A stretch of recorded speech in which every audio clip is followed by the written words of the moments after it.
Morning, Rabbi. Good morning.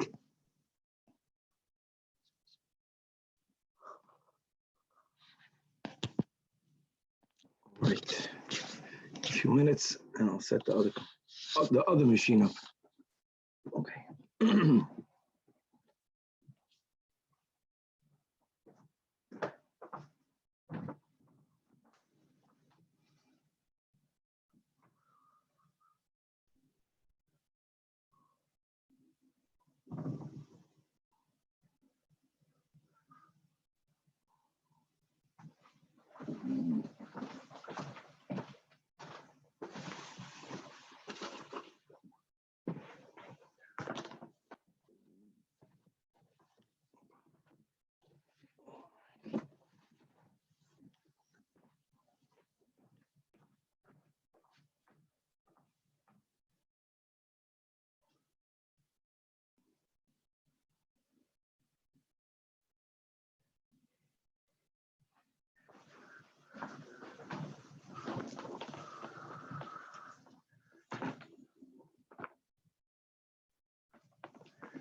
Here we go.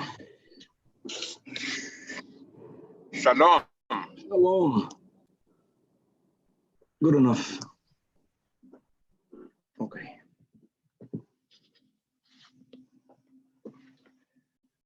Right there.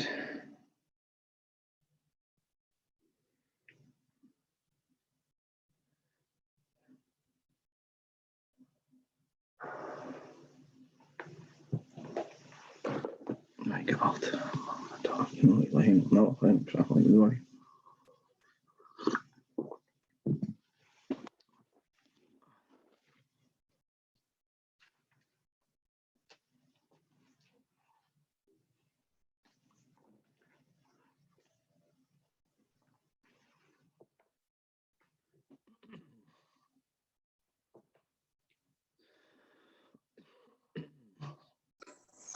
Safra Tova. All right.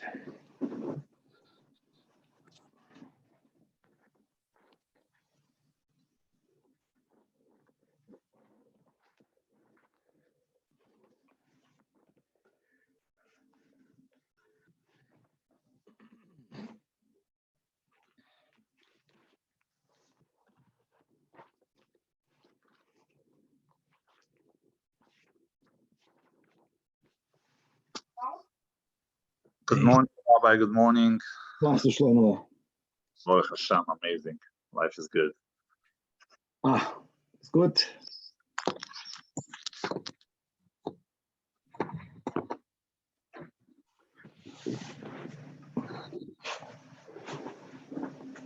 Okay.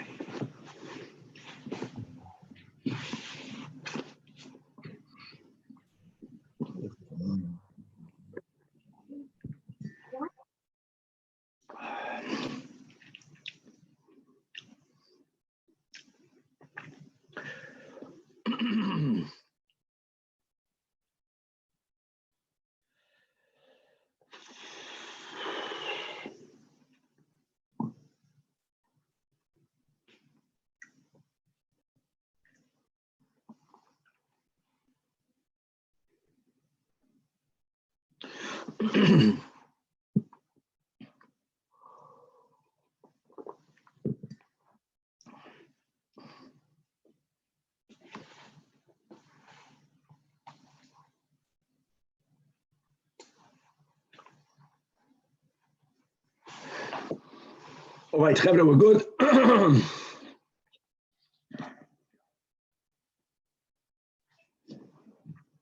With the help of Hashem, we are learning Shabbos Daf Nun Beis. We are continuing the sugya of Shvisas Behemtoi, or the Isur of Shvisas Behemtoi, which means that I am obligated to make sure that my animals rest on Shabbos, which includes that my animals are not allowed to walk around Mirishus Hayachid, Lirishus Arabim, and also not Dalud Amas Birishus Arabim, carrying a burden.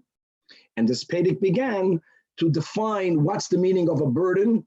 And there are certain things that could be on my animal, but it won't be categorized as a masoi. It will not be a burden. And then it will be permitted for my animals to go out with these items on Shabbos. And the Mishnah began to speak about a article that's put on an animal in order for the owner of the animal to be able to restrain the animal or to guard the animal, like a collar, like a halter. An afsaron halter is some sort of rope or strap, right, that has a noose that goes around the nose or the face of the animal, and it's used by its owner to lead it, or if need be, to restrain the animal. So that the Mishnah began that an afsar and a shiur, which means a collar, is allowed to be used, is allowed to be worn on an animal on Shabbos.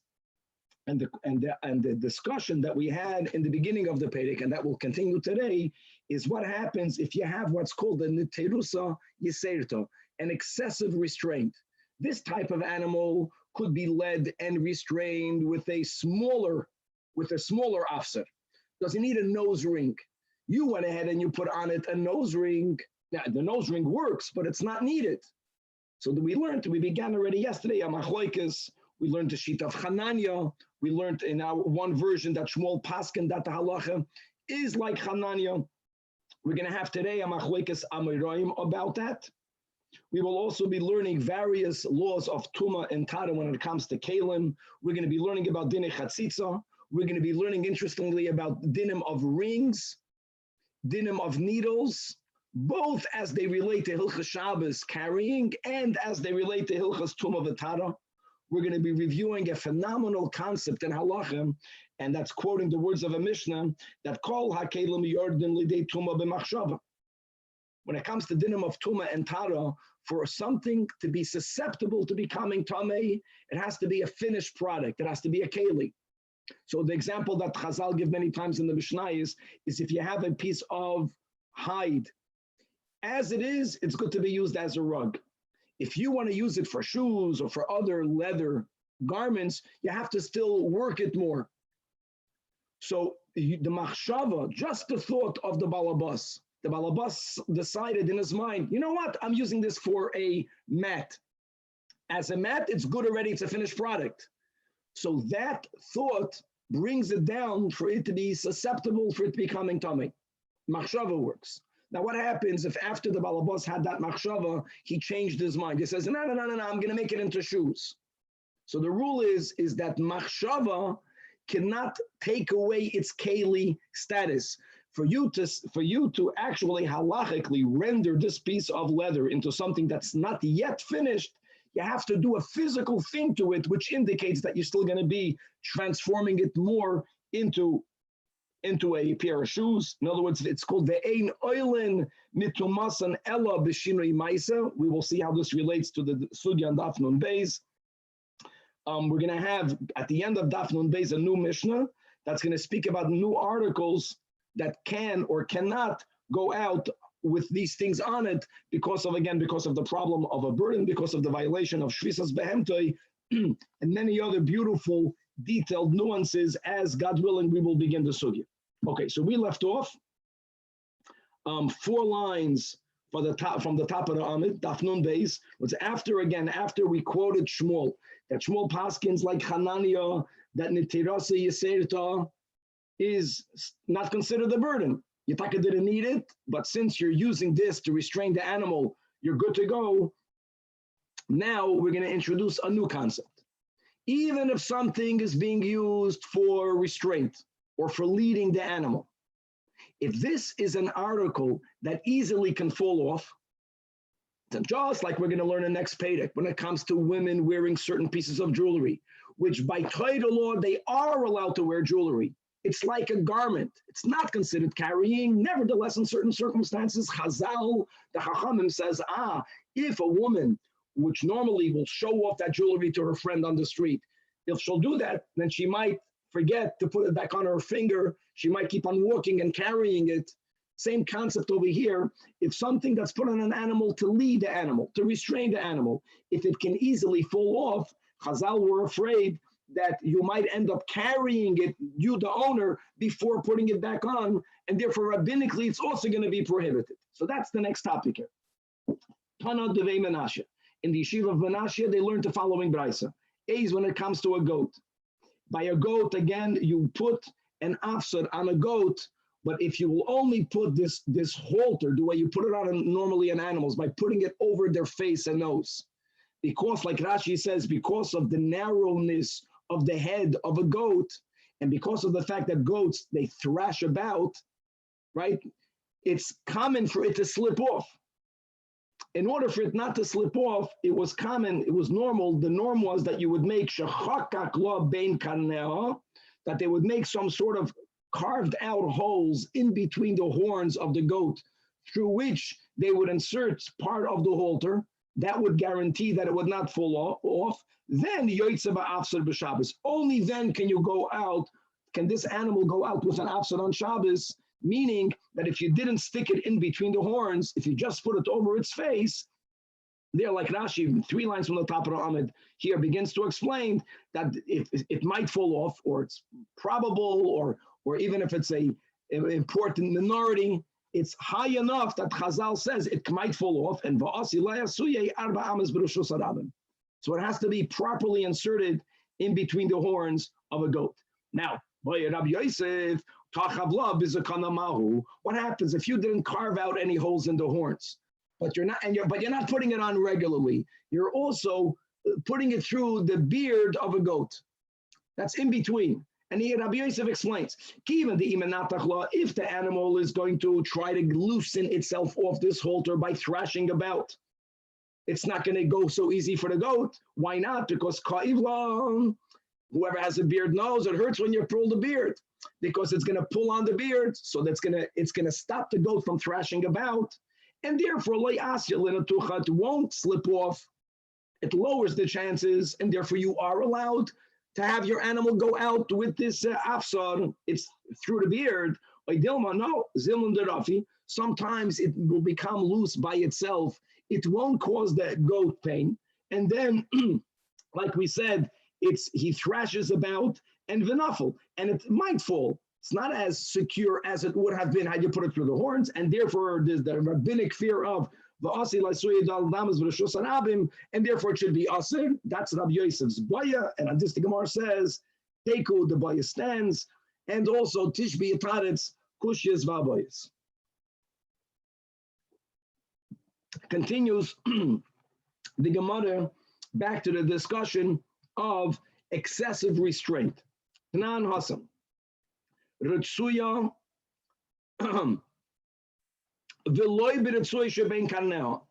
here we're speaking about a cow.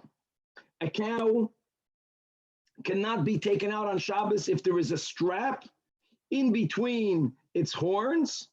That's a statement of the Mishnah. And let's right away clarify what's the problem with this strap in between the horns. So Amar, we're going to skip the word lay. Amar, and to understand this Mishnah, Pligabar Rav and Shmuel. One of these two Amoraim say, whether you put this Ritzuya L'noi, says Rashi L'noi, Shetzoiva, it's a colored strap, Vikaluya, and it's braided. In other words, people, they put an adornment on their animals. It was not used to lead it. It was not used to restrain it. That is prohibited. That's what the Mishnah is saying. And even Bein l'shamer, even if the reason why this balabas put the tsuya in between the horns of his or her cow was in order to guard it means to restrain it or to lead it, even that is usher. Now, hold on, why would that be usher? The answer is because a cow doesn't need this strap for you to lead it. So this is excessive restraint. It's nitirusa yeserto.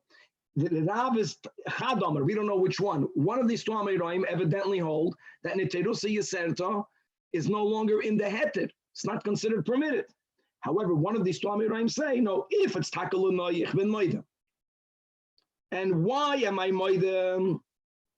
We'll see in a moment, either because he holds that an adornment is not included in the heter and you are violating shvisas behemtoi, or the pshat is that if most people don't use this type of adornment on this type of animal, then you can't do it. We'll see in a moment that nuance. However, this Amoira holds, and we're going to focus bacon on the Shmira, l'shamer mutar, because this Amoira holds like Hanania, that nitirasi yaserta is okay. The bottom line is, you have the strap for the owner to lead it. But maybe it's okay. Now, we don't know who said which one. Was it Rav, was it Shmuel? So Amar Rabbi Yosef, this time I'll prove to you, the Shmuel who the Amar, that only l'noy aser, but l'shamer mutar. Why is that? Because the Amar Afuna Barchia, Amar Shmuel, halacha kechananya. Okay, guys, remember the statement. We're gonna have to bring it back in down in the Amid. So here we're quoting, and Afuna Barchia, that's quoting Shmuel, that says that we paskin like Hananya. Hananya explicitly says nitirusa yeserta is okay, and now Shmuel says it's okay. So the other one must be Rav. Amali Abayit Rabbi Yosef Adarabo Testayim the Shmuel who the Amar Ben Lo Shamer Aser, which will be a problem, which will be a state on Shmuel. Why the Amar Rav Yehuda Amar Shmuel? Guys, remember this also. We're going to need this later on. Now, Achlif and Lifnei Rebbe, when we learned the Mishnah, in the Mishnah began to speak about which type of restraint is needed for which type of animal. So the Talmidim of Rebbe, they switched around in the Mishnah. Shalzu, Bizu, Mao. If a restraint of one type of animal was put in another type of animal. And as we learned yesterday, Avadim, if you put on a wilder animal a weaker restraint, so it won't function, Avada, that's awesome, because it's not going to function as a restraint. The question that they really asked Rebbe is what happens if you put a restraint that is needed for a wild animal, you put it even on a more calm animal. So it's excessive, it's not needed. And on that, when they asked that question, Rebbe didn't explicitly respond, but one of the Talmidim sitting there was Rabbi Shmuel ben Rabbi Yossi, and Amar Lefanav Rabbi Shmuel ben Rabbi Yossi in front of Rebbe, Kach Amar Abba, this is what my father Rabbi Yossi says, that Dalid Behemois Yoitzes Ba'afsor, Hasus, Hapered, Hagomel, Vahachamoir. And as we learned yesterday, he meant to imply only these four, and therefore it excludes that a chatam, that a nose ring, may not be put on a gomel, because an average gomel doesn't need a nose ring. So what? Nitirasi Yeserta is asur. Now, the fact, that's the understanding over here, that this was Rebbe didn't respond. So first of all, that indicates l'chora that Rebbe agreed with that. As we also learned yesterday, that when Rebbe heard that Rabbi Yossi had a certain opinion, he right away, he respected that, he ruled that way. Shmuel is the one quoting this. If Shmuel is quoting this event, which seems to imply that Rebbe holds that Nitirasi Yeserta is asur, so Adarabah, from this latter statement, Shmuel holds that it's asur. Now we got a problem in Shmuel himself. And indeed, the Gemara says both of these statements cannot be true. And the Gemara says, Sami ha Rafuna Barchia statement, that Shmuel says like Hananya, that it's mutter, should be erased, Mikama ha, because the latter one is more authentic. You got to erase one of them. The first one has to be erased for the second one. And the Gemara right away reverses. I get it that when you have a stira, Shmuel said like Hananya, Shmuel said like Rebbe. One of them is wrong. But the Gemara, my chazis, the masmas mekamaha, maybe punkt fakert. Misamaha mekamaha. Why are you concluding that Shmuel holds lechumra like Rebbe? Adarabah. I'm going to tell you that when you quoted Shmuel Paskin like Hanania, that's authoritative, that's authentic. The latter one is wrong. And I'll tell you why. Because let's go with the parentheses. The Ashkech and Shmuel, who the Amar Lanoi Asur, but L'Shamer Muter, like Hanania. The Itmer, Rab Chia Barashi Amar Rav, Ben Lanoi Ben L'Shamer Asur. That's Rav. Rab Chia Bar Ovin Amar Shmuel, Lanoi Asur L'Shamer Muter. That's clear. It's clearly, we're quoting Shmuel, who's saying that even if when you put on an excessive restraint, since it's being used for a restraint, you're not violating Shvisas Behemtoi, and therefore we come back to say that Rav Huna Bar Chia Amar Shmuel Halacha Kechanania is correct. And what has to be changed is the understanding that we have from Shmuel quoting the story, what was said in front of Rebbe, all implying that Rebbe was Maida and Shmuel who quoted it as Maida, that has to be erased. Which is, by the way, this is not something usual that we erase a certain statement, but as we'll see later, there are different ways of interpreting the whole event that happened when Rabbi Shmuel ben Rabbi Yossi repeated what his father said, Lav Dafke Rebbe was Moida, just to be aware of that. Okay, so now that we have a Machlokes Amoraim, it's clear who says what. Rav is the Machmer, Shmuel is the Mekel, so now the Gemara is going to ask a question against Rav.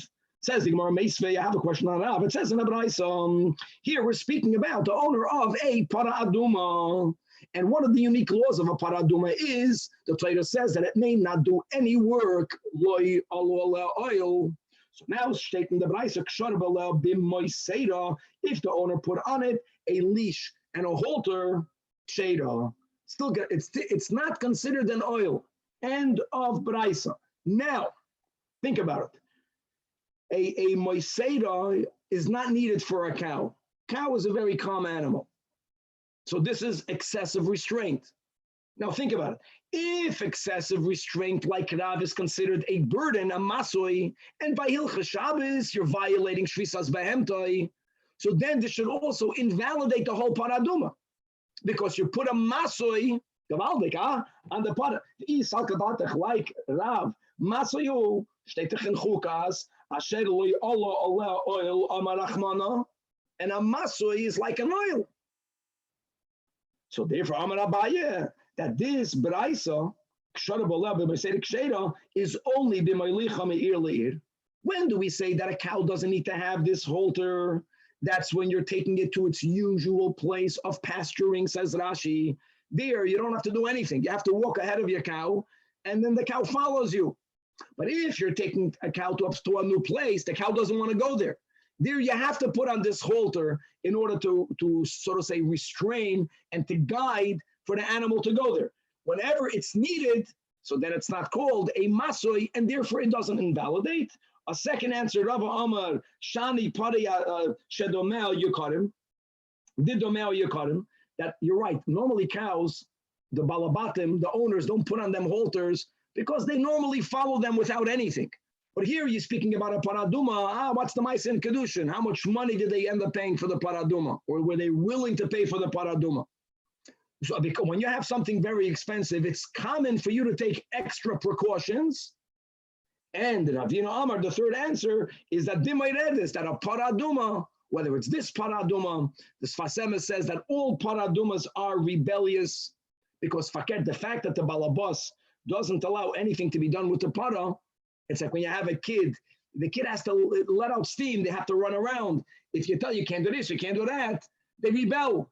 And because of their rebellious nature, you need to have a moiseda to lead them. And it's not a normal cow, it's a paraduma cow, and therefore we're good to go. In other words, it's even according to Rav, it's not a masui. Before we move on to the next part of the Mishnah, Hasus Basher, just to be aware that the top Toisvis is the source for those who have pets. So there's many halachas about pets that one has to be aware of as it relates to Shabbos. Lim mashal, your pet is muktzah on Shabbos. Muktzah doesn't mean you can't touch it. Muktzah means you can't move it. However, let's say a dog has to walk every day. So there's a few issues here. First of all, it's not in the category of muktzah if you're holding a leash and walking with it. There are certain levels that if your dog really wants to go to the right and you're schlepping it to the left, there is a point where you might be entering a shaila of tzeda, to be aware of that. I'm speaking all not halacha l'maisa, but in concept. What's tzeda? About the hoitzah issue, And the Hoitza issue, Tosfos holds clearly. Now, Tosfos is speaking about a horse. That was the pets. Today it changed. But the concept is the same. And I'm reading inside the 8 lines before the end of the top Tosfos. Mamish, the same thing. This is halach is brought down when I get a dog.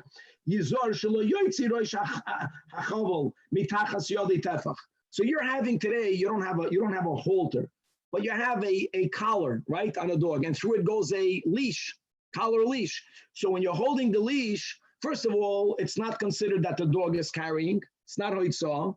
And therefore, when you're holding on to the leash, since it's needed for the animal, you're not carrying. It says that the leash is not protruding from the opposite side of your hand, the tefach.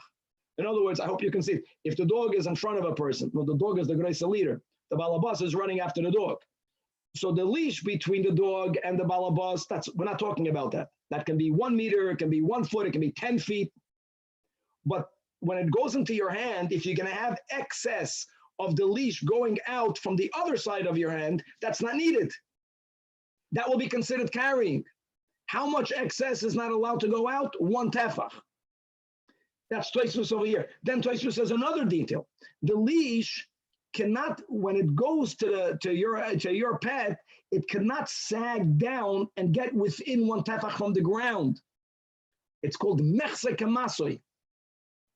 So it's not so pashut to, now if a person has an eruv and they go by the eruv, and then everything that I'm saying now is not relevant. I'm speaking not about the muksa issue. I'm not speaking about the tzeda issue. I'm speaking about the carrying issue. But there are certain restrictions in what you need to know to make sure that you are not going to be violating the isur of hoitza'ah. And again, it's interesting that this is related here to the Tosfos on Daf Nun Beis. Okay, now back in the Gemara, that is referring back to the Mishnah, Hasus Basheir. If you remember, we quoted the Chassidish word that called Bali Hashir, right? Yoitzim Bashir v'nam Shacham Bashir, the Maisa from the Alter Rebbe. Now, when we said the Maisa, we explained that in the Maisa, the words in the Mishnah is not superfluous in this inner Hasidic way of understanding it. Yoitzin means Ratzui, and v'nam Shacham means Shuv. Sai Ratzui and Sai Shuv, Negina, Shir is very powerful. But let's learn the pshat in the Mishnah.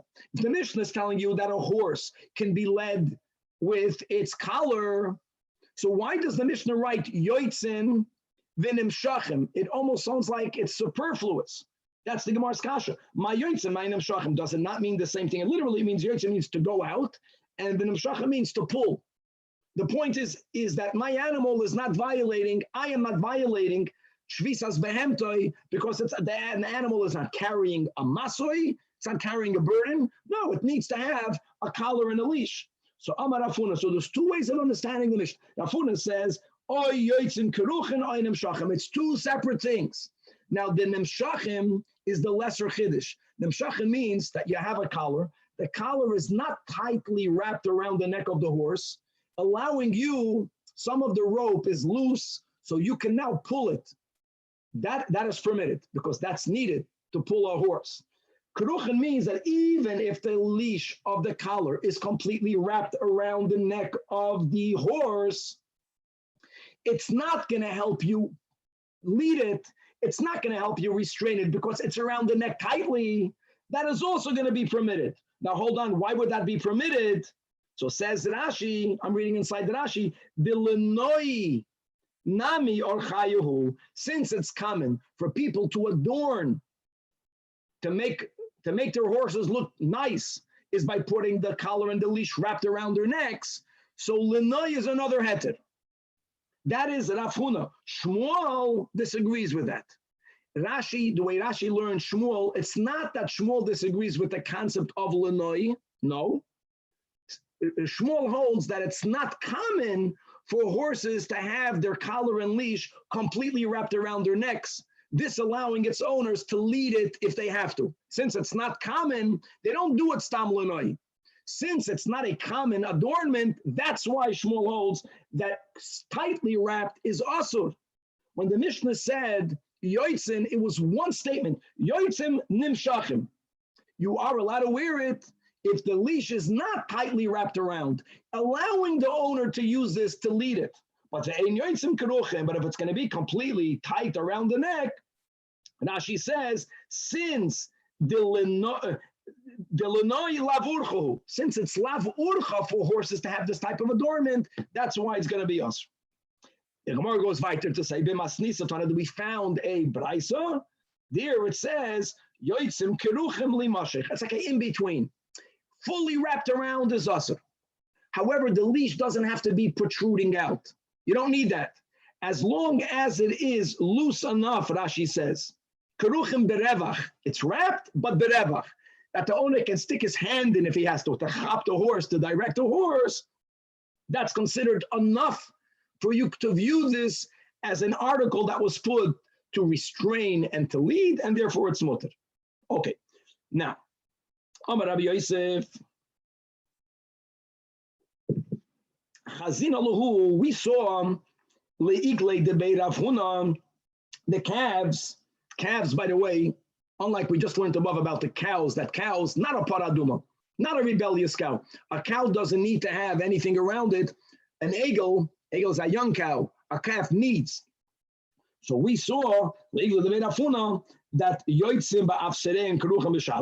that we saw that they had an afser. They need an afser, but the afser there, in other words, this type of halter was completely wrapped around the animal. In other words, lakula.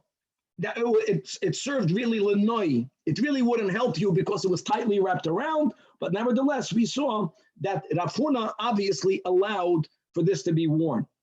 Now, ki asa Rav Dimi Amar Rabbi Chanina. Now we're going to go to what does Rebbe hold.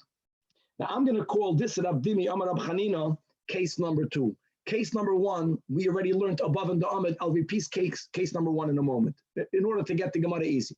This we're calling case number 2.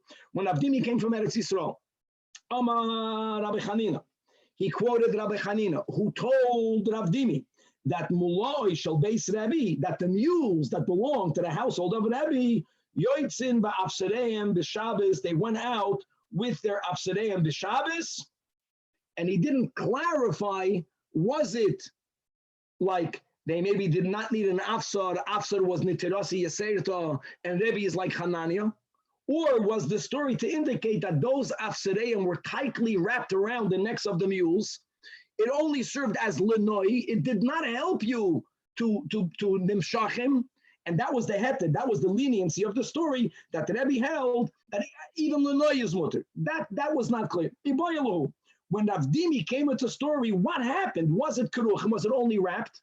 So that's a much greater kula. Even lenoi is mutter. Oi nimshachim. And you can argue that maybe the mules of Rebbe, maybe the taka needed this officer. Maybe it wasn't even a tirasi yisera. So that is not clear. So to clarify, just wondering, a name caller, which category goes in to Lenoi or one more time? A name caller, which category is it going into? A name caller is zicher lenoi. Zicher lenoi. It's not, you don't, do people schlep it from their collar? I think by a dog, you need to have a leash. No one schleps it by the collar. I'm not a mumcha on dogs. I don't know. Okay, Kasha. Rabbi, the only one that takes a dog by a collar, it has a special handle for seeing eye dogs. And it's okay, let's go right. Now just to hop the flow. It's a very easy Gemara, but you have to help up. Rav Dimi is case number 2. We didn't know what Rav Dimi is really trying to tell us. So for that, we're going to quote case number 3. That when Rav Shmuel Bar Yehuda, guys, help up. We're going to have a Rav Yehuda, but this is Rav Shmuel Bar Yehuda. When he came, he quoted Rab Chanina, and it was needed for him to quote Rab Chanina that Moloi shall base Rebbe Yoitzin ba'afsereim keruchim b'Shabbos. See ba'afsereim keruchim b'Shabbos, and the fact that was the Gemara's attempted answer. The fact that we needed a Rav Yehuda Bar Shmuel, case number 3. We already had case number 2. What is he adding? It must be taka that when we had case number 2, it wasn't clear from what Rav Dimi said. We didn't know how lenient Beis Rebbe was. So when he added, when Rav Shmuel Bar Yehuda repeated the same thing, he wasn't repeating the same thing. He was making it clear the leniency of Rebbe, that even though it was fully wrapped around the necks, so it was only lenoi, you could not use this leash in order to lead it. Still, Rebbe held it was mutter. That is the Gemara's answer. But we got a problem. The problem is that we didn't need case number 3, because even from case number 2, which is the case of Rav Dimi, same words. We already should know what Rebbe, what he was saying. You know why? Because prior to Rav Dimi, we have case number 1. So case number 1, every time you have a case, whoever repeats another story is coming to add a chiddush. So we're going to have to go back to case number 1. If case number 1 is telling you that you can go out with Nitiras Yisera, so then case number 2 is coming to be Machadish already, that even if it's Lenoi. So therefore, case number 3 is superfluous. That's the question of this Gemara. Case number 3 is not needed. Why? Because Midrash Dimi Nafki, it's already clear from case number 2 that even if it's tightly wrapped around the neck, only Lenoi, it's already permitted. Why must that be Pshat and Navdimi? Because we knew something before Navdimi. Because you're telling me that Rav Dimi is telling you that in Beis Rebbe, he allowed for his mulais, for his mules, to go out with the leash hanging? That we didn't need him for. You know why? Because we have case number 1. Miderav Yehuda Amar Shmuel. Guys, don't confuse this with case number 3. This is another statement. This is Rav Yehuda Amar Shmuel Nafka. The Amar Rav Yehuda Amar Shmuel, I'm calling this case number 1. We had this above in the Amid. We had this yesterday. He was the one that quoted that when the Talmidim of Rebbe learned the Mishnah, Machlifin ha'yilifnei Rebbe Shel Zuvu Zumahu, and Amr Lefanav Rebbe Shmuel Rebbe Yosi. We just had this above. Kach Amar Abba Arba Be'emes Yotzim Abser Asus Ha'Peret Ha'Gamol V'Hachamor. Which means that what? The fact that the Rebbe did not respond, L'chayre, he's moida that what? He's moida that Nitirasa Yeserta is Asur. Nitirasa Yeserta is Asur. So therefore, it must be that when Navdimi Narvas, you are allowed to take an animal with the type of restraint that it needs. That we know already. So we already know that you can, if it's Nitirasa Yeserta is Asur. So it must be that Mula'is, they need an afser. They need an afser. So, but if you're putting a needed afser on mula'is, of course you can take it out. So it already must be that the chiddush of Rav Dimi is that there, even though they wrapped it completely around the neck, nevertheless, since Lenoi, it's still mutter. We already know that from case 1, number 1 is Megala, what case number 2 is. So says the Gemara, no. I need both Rav Dimi and the Kashas. Why did we need the third one? Why did we need the Rav Shmuel? Even though I have Rav Dimi, I need Rav Shmuel, the first wide line in Daf Nun Beis Amud Aleph. Had I only had case number 1, I might have thought that that he didn't accept it. That even though Rabbi Yosi but Rabbi Yehuda,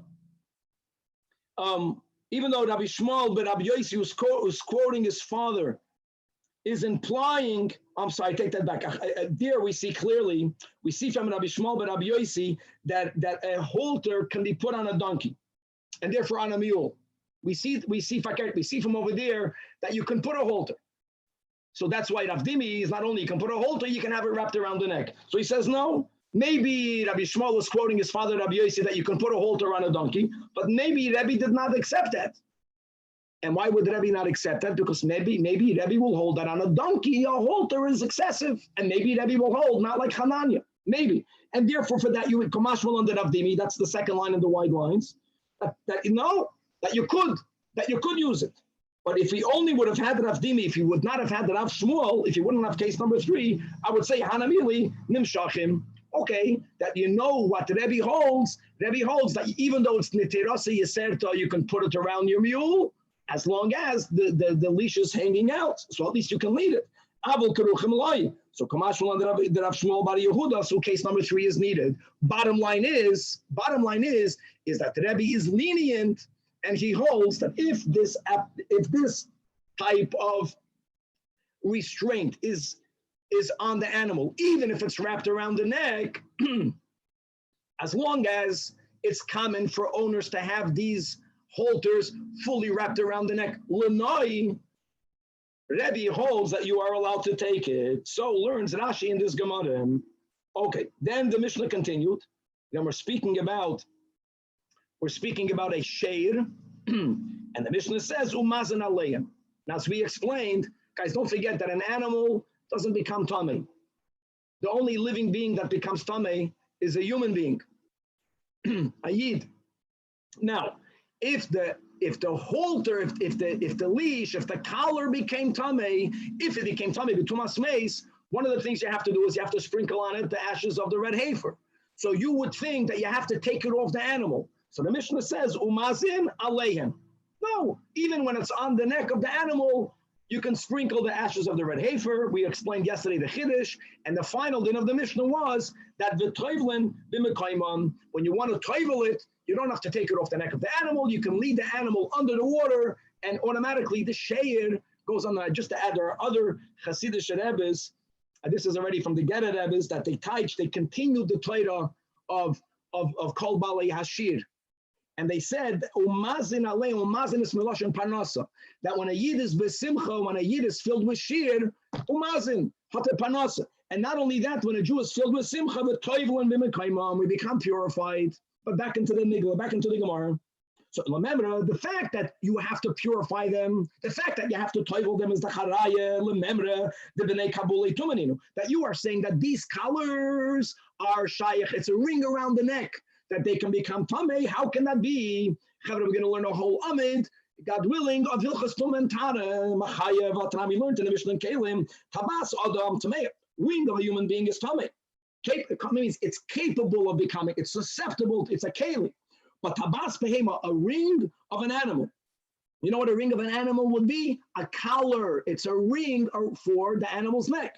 Or a ring of a keli, lemashal, you have this today. Many handles of a pot have as a ring around it. They hang it up on the wall later. It's a ring of a keli. Or v'shar hatabois, Rashi gives an example of a ring that's hung on a door for decorative purposes. Turning to Nachman Beis Amid Beis, there's a rule. Tehoidois, they are not susceptible to becoming tamei. Who cares if it had contact with the mace? It's a tabas of a behema. It's against a Mishnah. It's against the rule. Rabbi Yitzchak answers Rabbi Yitzchak. Beautiful. Zok the Heilige Rashi. Look inside Rashi, 3 lines from the top of the Amid, 4 lines from the top of the Amid. Our Mishnah speaking about there was a shiur, there was a neck ring, there was some sort of shiur that was made l'tachshad adam. Kabas adam is susceptible to becoming tamei, and it became tamei before you put it on the animal, says Rashi. After it became tamei, you decided, you know what? I'm going to use this collar for an animal. Since it already became tamei when it was a tabas adam, now you have to purify it. That's the answer of Rabbi Yitzchak. Back inside the Gemara, second line. Rabbi Yosef says, no, it's a ring. A collar is not called a ring of an animal because the collar is not for the animal. You're putting the collar for the person to be able to lead the animal.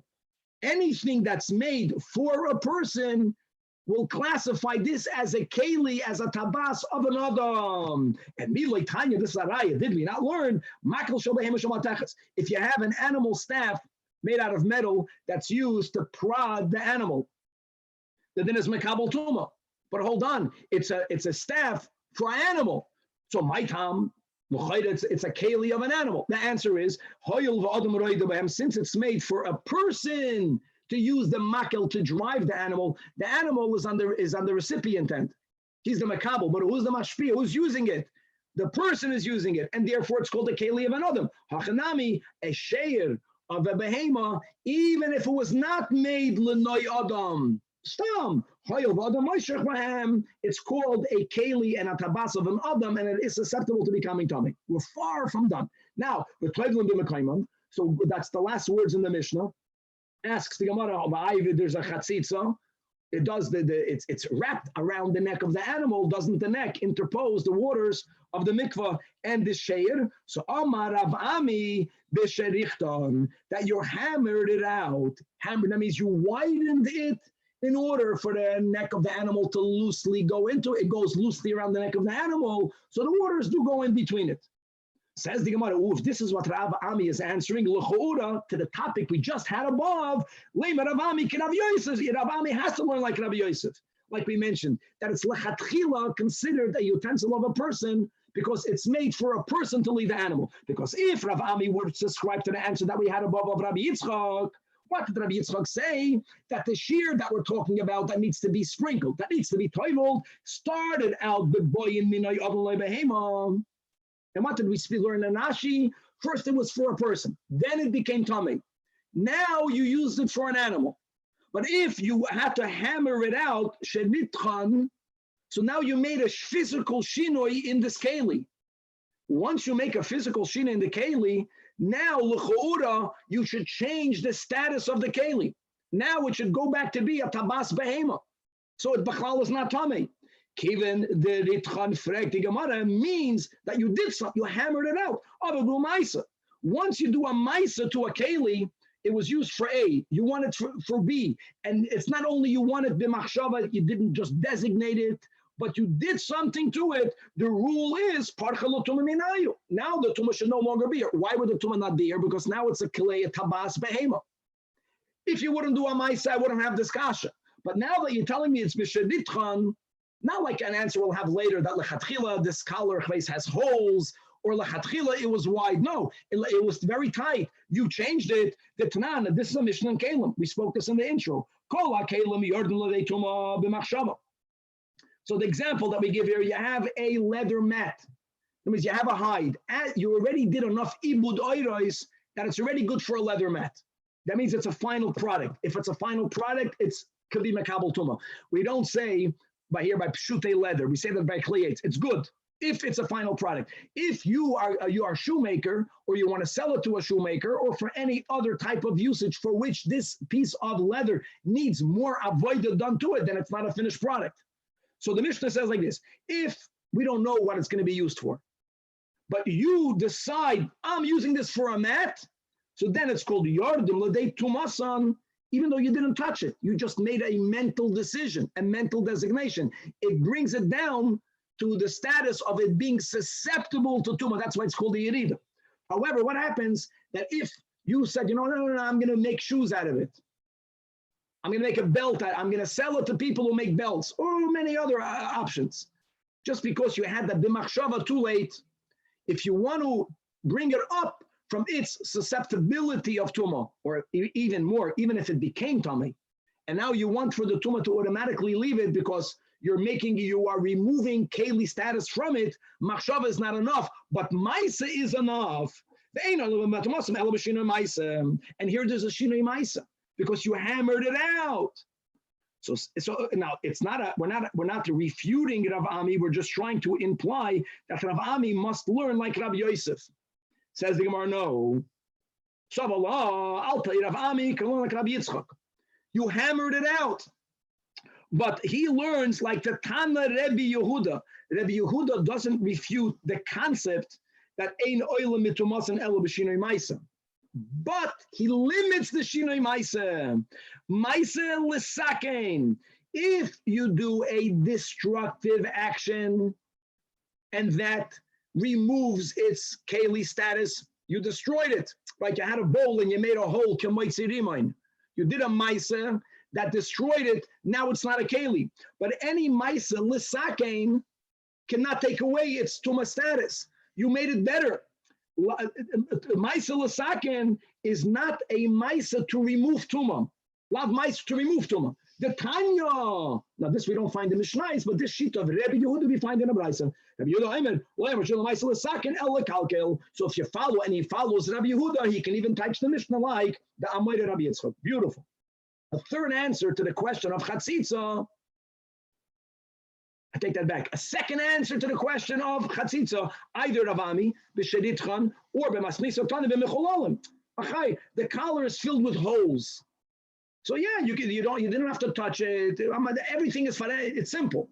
And yeah, if the collar is very tight around the neck of the animal, there's a chatzitza issue. And if there's holes in it, then there's no chatzitza issue. And now that we mentioned Dinei Tumah V'Tara, so now the Gemara records two stories that are one after the other, an interchange between Sha'al Talmud Echad, whose name is not written. This is Bizman HaTanoim, but we are giving him his geography. The Talmud was from the Galil HaElyon, and he asked the great Rabbi Eliezer, Shamaiti, I heard them from my teachers, Shecholkin ben tabas le tabas, that there is some halachic distinction between one type of ring of the other. Is there such a thing? Now, this is such a vague question. Where do we have in Shas a chilik and halacha between one type of ring or the other? So Amaloi, Rabbi Eliezer says, Shema loy shamata elali in Shabbos.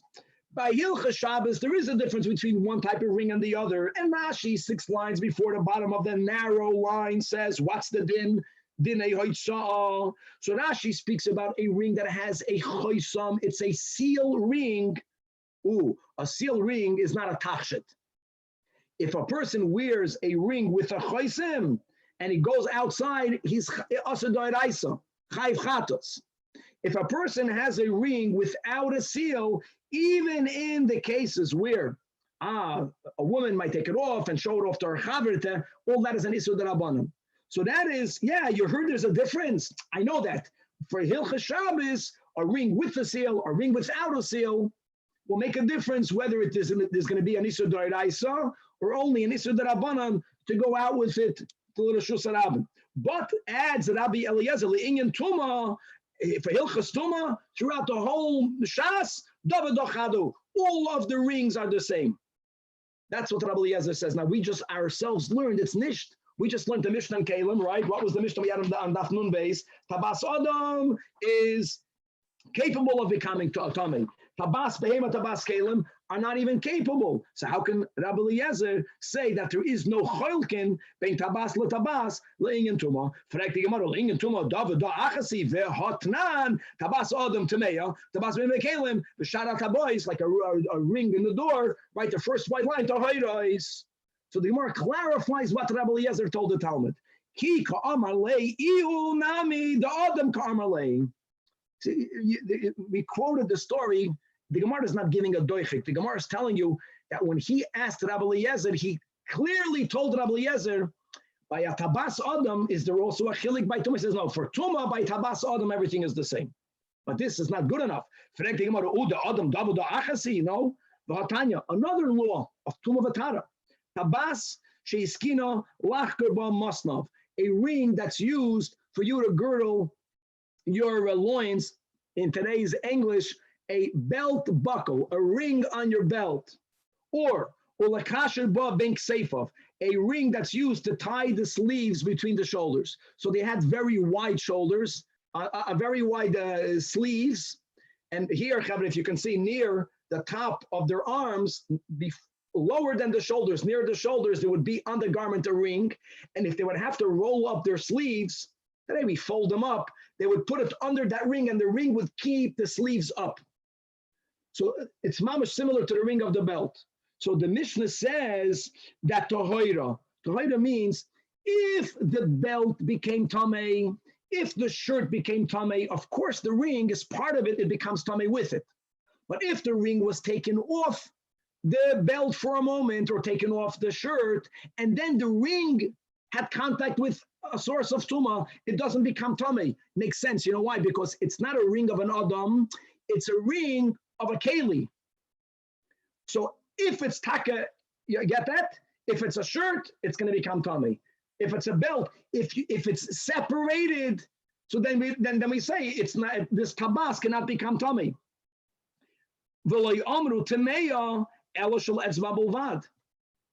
So how can Rabbi Eliezer say by Negia Tuma Vatara by Tabas Adam they're all the same? It's not true. A ring is susceptible. The buckle of the belt per se is not susceptible. The ring of the belt. So answers the Gemara, Kika Amar Lei Yunami the Etzbaka Amar Lei.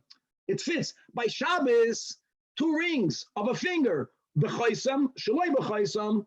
That's enough kamino, Choilkin. By Tumah, if it's a ring on the finger, it's all the same. The final question of the Etzba Davada Achasi, Ve'hatayim, we learned in Kalim, Tabashal Mateches. Here's a word, Chevra. Shute clay aids are not makabel Tumah. Shute clay aids doesn't mean it has to be flat. It means it's a wooden utensil that doesn't have in it a receptacle. You know what that includes? A ring.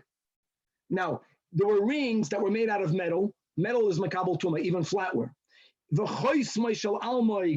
It had a exquisite seal made out of almoig wood.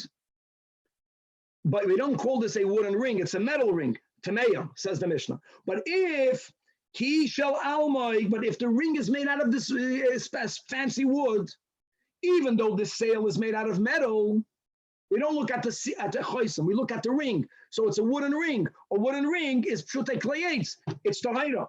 So you see that even by a ring for a finger, there's a chiluk. So kika amarle iyumnami kulasham matechas karmale. He knew we spoke about a metal ring. And here's what Eliezer beautifully told him: the ilcha Shabbos, a metal ring.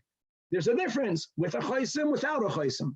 The Tum of Atara, a metal ring for a person, they will always be susceptible to becoming tummy. Now that we quoted this interchange, a similar interchange by a needle. This Talmud asked of the great Rabbi Eliezer, Shemaite, I also heard that shechol can be machad l'machad, that there's a nafkamina and halacha between one type of needle and another type of needle. What are the two types of needles? There's a needle called a sewing needle. It's a needle with an eye. And then you have a needle without an eye. Those needles were normally pins. Oh, so we told them, Amalei, Shemalei Shemata Eli and Shabbos. Here we're not speaking about muksa, we're speaking about carrying. In other words, and what's tackling nafkamina? That if there is an eye in the needle, so this is not a tachshit. It's not a tachshit. If a woman inserts such a pin in her garments and she walks out with a shusarabim, chayv chatos, right? It's not an adornment. If it's called a pin, means it's a needle without an eye, it's a decorative pin, then midoraisa, she's allowed to go. Again, midrabanan, we're going to learn later, certain tachshit and midrabanan you can't go. But there's enough kamina in Shabbos. And Eliezer tells this Talmud, it's all the same. And they hear again the same types of questions. If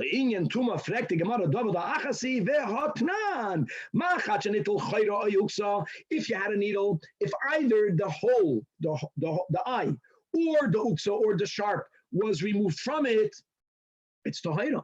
Why is it tahira? Because it's no longer a keli.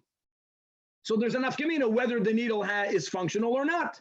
So he says, kika armalei, when Eliezer says there's no nafkamina, it's bishlema. Yeah, of course, if you have a broken keli, everyone knows it's tahar. It's not broken, but it's still ubishlema, davada achasi v'atanan. Machat shehel, so chaluda, if it became rusted, then it depends. If it's so rusty that you can't sew with it, so again, it's not a keli, tahira. The imlav, but even if it's rusty, but you still can sew, tameya. Another detail. When do we say that if you can sew, it's tahira, even though it's rusty? When you look at it, you can see it's a needle, because sometimes rust becomes so large that a person they don't even know what they're looking at. And the bottom line is, you can have a machadat shlema, but there's a cholkin if it's rusted. So Kika Amarlei answers the Gemara, no, it was clear. They're speaking about a shifa, a polished needle. There's no rust on it. Frag the Gemara again, shifa nami, shifa davar achasi, vatana vatanya.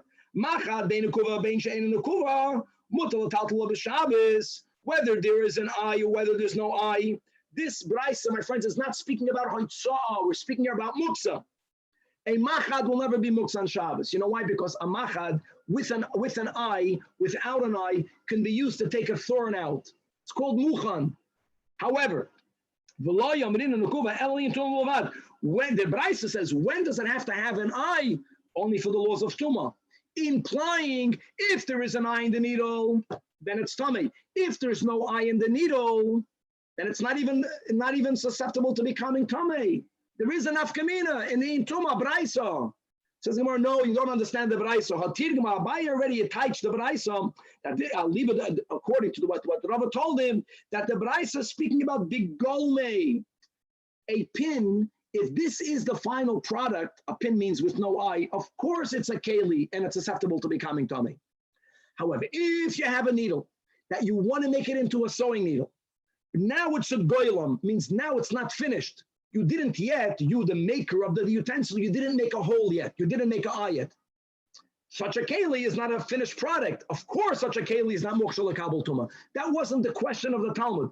The Talmud wanted to know whether when you have a final product, one is with an eye, we call that a sewing needle. One is what we call a pin. Is there an nafkamina? And Eliezer correctly told him, Le'inyan Shabbos, yes. Because again, if there is an eye, so it's not even a tachshid. So even midoiraisa, you're violating choitzah. If it's a pin, it could be a tachshid. Now again, it doesn't mean that it's always mutter. We're going to learn in the next pedic. It could be it's asr midrabanan, but the big nafkamina, whether you chayv chatas, that's called cholken. Tuma vatana, any type of finished needle with an eye or without an eye is susceptible to becoming tamei. How great was that? And now I know we have a few more minutes. Some of this Mishnah, my friends, we're gonna have to explain tomorrow because that's the whole daf nun gimel. But some of the Mishnah we'll read the whole Mishnah and we'll just get as an intro for tomorrow's daf. So let's begin the new Mishnah. Have another few minutes. Chamoyer. And guys, we're learning the same concept. Shvisas behemtoi. However, there are certain things that are allowed to be on our animals, and I'm not violating shvisas behemtoi.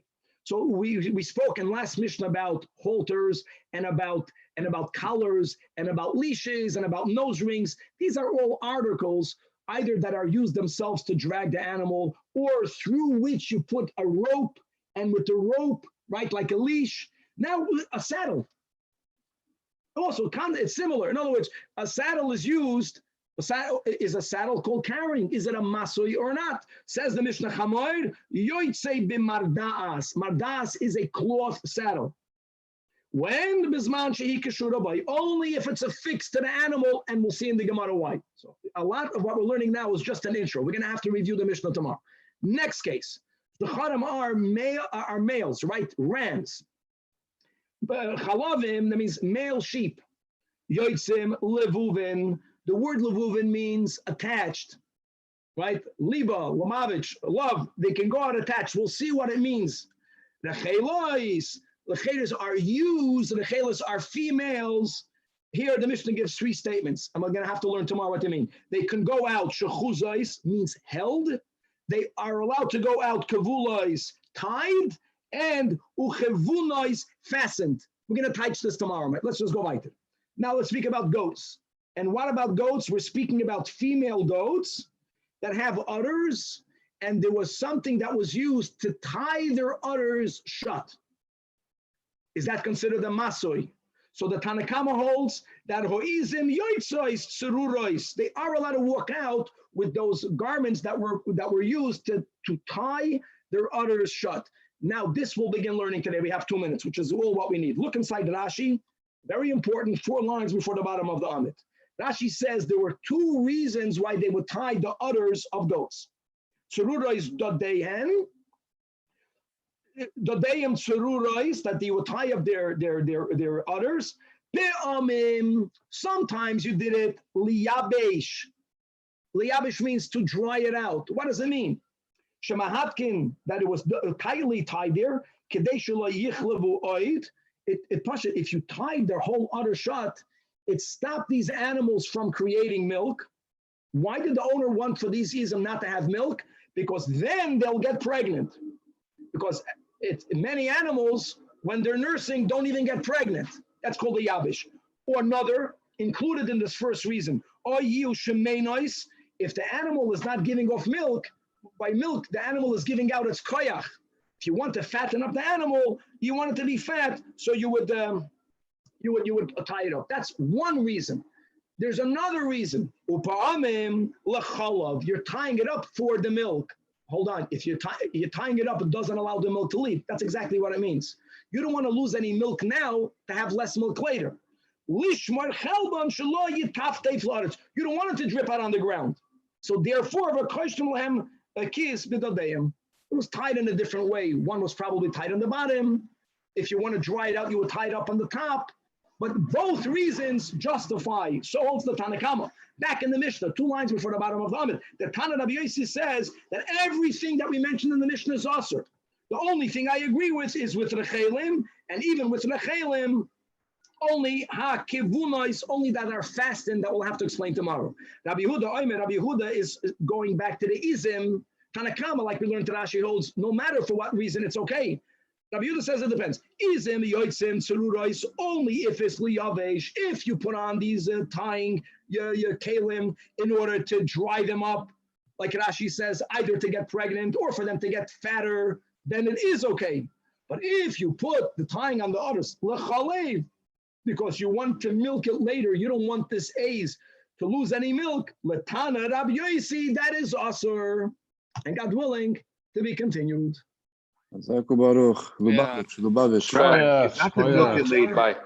Rabbi, who is the, do we know who this Hanania is? Like, what's his background that he has such a koyach that already two major things are lacha kamaisei? Not in all areas. Hanania, yeah, right. In Hilchas Shabbos, we have the Hanania of Kira. That's taka big Hanania that we paskin like Hanania. Right. When it comes to Shehiyah. So we're learning. There's many other Hananias throughout Shas, but correct. In Shabbos, we're already seeing one Pedic, one after the other, how Hanania was lenient. He's a big Rav. Thank you. So is this the same Hanania? For sure. Oh, yeah. Interesting. All right. Thank you. They